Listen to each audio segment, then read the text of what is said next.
alternative, sustainable technology should be for everyone, whatever that is.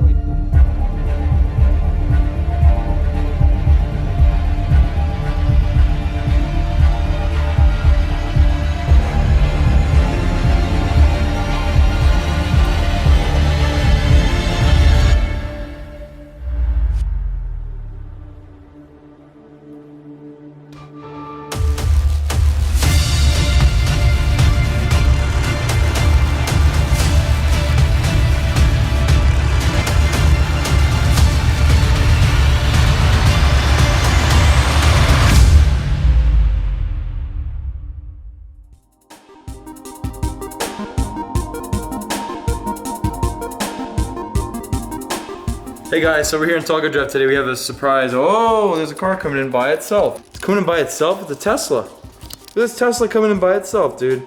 Look, there's nobody in the driver's seat at all.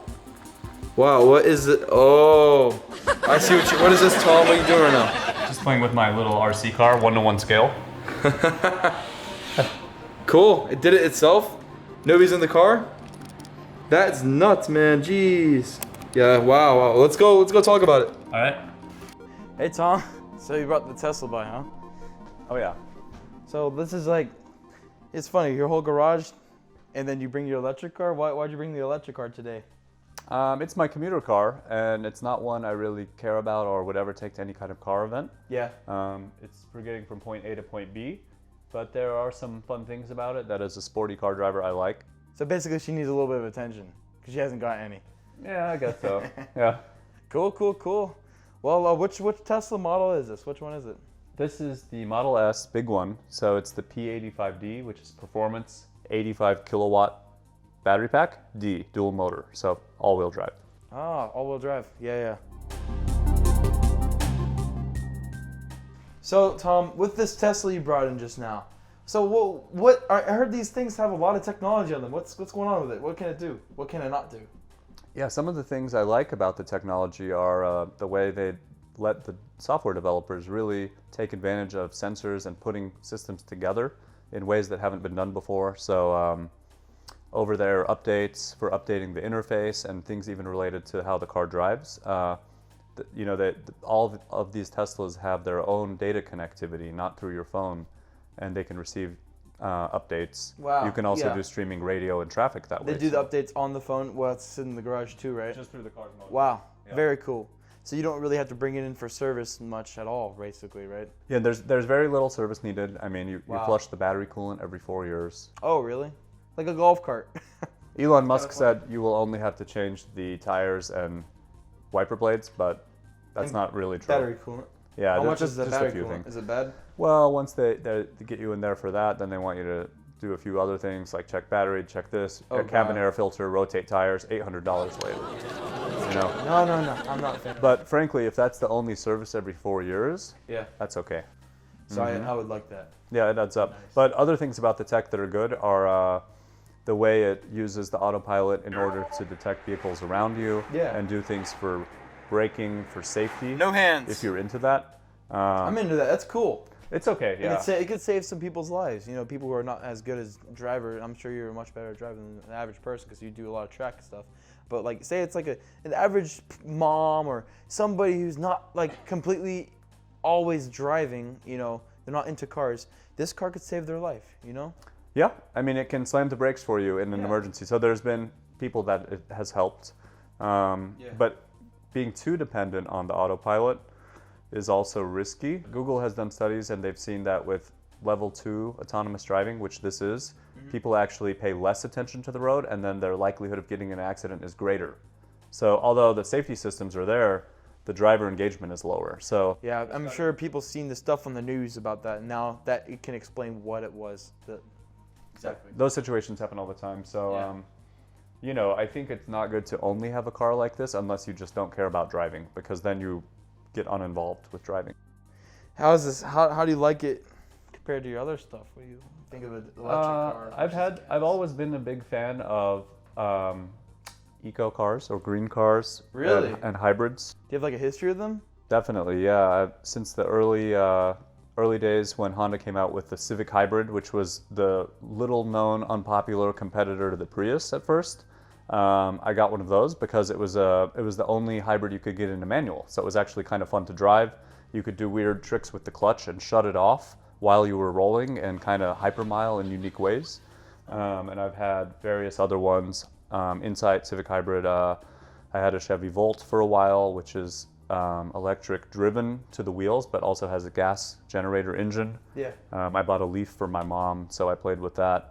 And I had this in Model 3 also. Interesting. You had a lot of electric cars, like a lot. Yeah, almost bought the Tesla Roadster when they first came out in '08 and got to drive it and decided not to at that time. Why did you decide not to?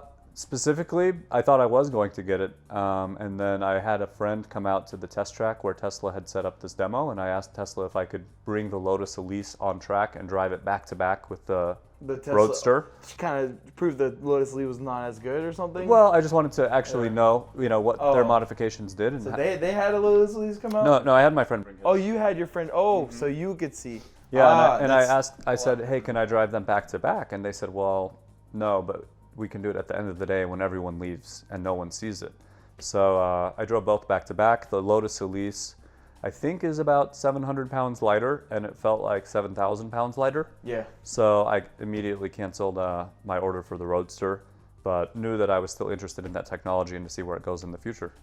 Oh, well, that's interesting, guys. Cool little story there. So the market for these electric cars, who's going to buy these?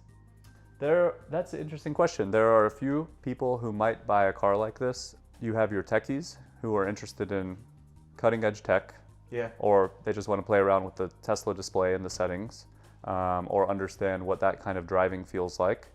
You've got your eco guys who are into environment, and whether it's better for the environment is debatable, but there are some people that have the belief it's better. And then you've got your cheapies who want to save money. So usually someone who's two of those three things will buy a car like this. Yeah. I'm all three, and I'm also a performance guy, so I'm probably a weird niche that likes it for multiple reasons.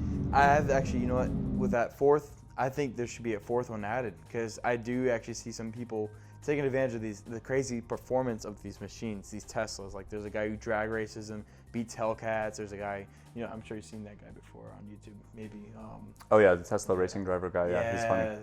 So I think a fourth niche is starting to rise just because of Tesla. Because before Tesla was a thing, there was not a potential performance like electric car niche, and I'm seeing this niche grow and grow every year. And can you agree with that? Yeah, it's interesting. I mean, you see Lotus and other companies coming out with these electric high-performance vehicles. Yeah. I don't know if that's going to resonate with the buyers of traditional performance vehicles, because I'm not buying this vehicle because I'm a performance car guy, which I am, but that's not for that. That is for commuting and for being quiet in the city and for having a little bit of fun, stoplight to stoplight. So like people like Winston, remember Winston last episode? I'm sure you've seen it.